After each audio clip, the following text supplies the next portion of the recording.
हैदर अली जी का जन्म सन 1721 में मैसूर राज्य के सामान्य परिवार में हुआ था। उनके पिता मैसूर की सेना में सिपाही थे। हैदर अली जी भी मैसूर की सेना में नौकरी कर रहे थे। उनके पिता की मृत्यु बचपन में ही हो गई थी। हैदर अली जी बहुत ही परिश्रमी और कुशाग्र बुद्धि के सैनिक थे। उनकी योग्यता के कारण मैसूर राज्य के देवनहाली किले के रक्षक व 1755 में डिंडीगल के फौजदार बने और परिणामतः डिंडीगल में आधुनिक तोपखाना भी उन्होंने स्थापित किया। मराठों के आक्रमण में हैदर अली जी ने बड़ी बहादुरी से मराठों को राज्य की सीमा से खदेड़ा। राज्य के सभी मंत्रियों को अपने प्रभाव में ले लिया और राजा के स्वर्गवास होने पर स्वयं मैसूर के शासक बन गए, जिसने भारत का इतिहास पलटने में महत्वपूर्ण भूमिका निभाई। यद्यपि हैदर अली पढ़े लिखे नहीं थे, पर वे कुशल प्रशासक व न्यायप्रिय शासक थे, जो कि त्वरित निर्णय लेने में निपुण थे। किसान हित व सेना का हित उनके लिए सदा सर्वोपरि था। उनके शासनकाल में मैसूर की प्रजा सुखी व संपन्न थी। सन 1765 में हैदर अली और निज़ाम ने मिलकर अंग्रेज़ों से युद्ध छेड़ा, जिसमें मैसूर की सम्मिलित सेना पराजित हो गई। पराजय से घबराकर निज़ाम ने अंग्रेज़ों से संधि कर ली, किंतु हैदर अली अंग्रेज़ों से अकेले ही लड़ते रहे। उन्होंने अंग्रेज़ों को अपमानजनक संधि पत्र पर हस्ताक्षर करने के लिए विवश भी किया।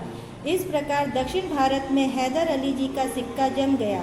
सन 1778 में अंग्रेज और फ्रांसीसियों के युद्ध के समय निज़ाम के साथ मिलकर हैदर अली जी ने अंग्रेज़ों के खिलाफ एक संघ बनाया और एक बड़ी सेना के साथ कर्नाटक पर आक्रमण कर अंग्रेज सेनापति कर्नल बेली का वध कर डाला और इसके साथ ही कर्नाटक पर उनका अधिकार हो गया। इस पराजय ने अंग्रेजों के सारे हौसले भी पस्त कर दिए, किंतु करारी हार के बाद अंग्रेज शांत न बैठे, अपितु कूटनीति करके मराठों के साथ संधि कर ली, जिससे हैदर अली जी को मराठों और निज़ामों की सहायता मिलना बंद हो गई।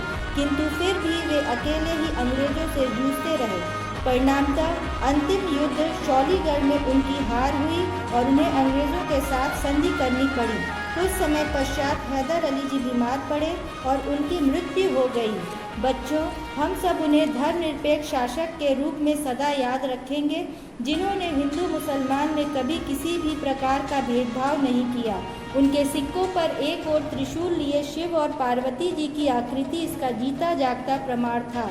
इतना ही नहीं, चाहे महानवमी हो या दशहरा, हैदर अली सफ़ेद हाथी पर सोने के हौदे में बैठकर जुलूस के साथ निकलते थे और भगवान श्री राम से आशीर्वाद प्राप्त करते थे। इस अवसर पर तमाम प्रतियोगिताएं भी करवाते थे और लोगों को पुरस्कृत भी करते थे।